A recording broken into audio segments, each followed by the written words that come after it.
আমার পাশে আছেন আমার এক কৃষক, উনি হচ্ছেন দাদার নাম জানো, ডালিম কুমার ত্রিপুরা। ওনার আমি আসলাম ওনার চরে, ওনার এই খেতে এখানে চরের মধ্যে উনি আসলে একটা জিনিস আমার খুব ভালো লাগছে, উনি একসাথে অনেক কিছু কম্বিনেশন এখানে। আমি যদি বলি দাদা এখানে আপনি কি কি করছেন, আমি এই জমিগুলোতে কি করছেন? এখানে মিষ্টি কদু, মরিচ, আলু, এই প্যালেন, বাইগন, তো এই খিরা, লাউ, অনেক কিছু। আমি যদি দেখাই উনি একটা ক্ষেতের মধ্যে এখানে ওনার এটা সর্বোচ্চ হয়তো আপনার 4 শতক বা 5 শতক হবে। আপনি যদি দেখাই এই যে বাউন্ডারি সীমানায় এখানে হচ্ছে মিষ্টি কুমড়া, হ্যাঁ এটা হচ্ছে মিষ্টি কুমড়া করছে। পাশাপাশি উনি এটা হচ্ছে ফেলন দিছে এখানে।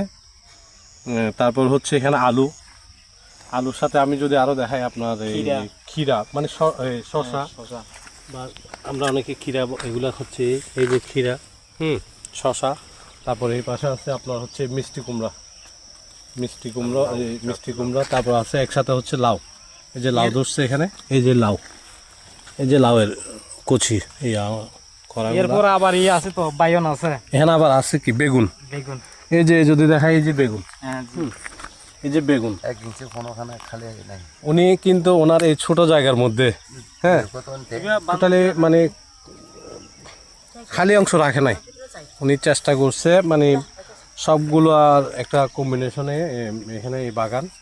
যাক এটা হচ্ছে আসলে উনি ওনার পরিবারের পুষ্টির চাহিদা, অন্তত এই মৌসুমের জন্য সব ধরনের শাক সবজির একটা পুষ্টির চাহিদা পূরণের জন্য উনি এটা করছে।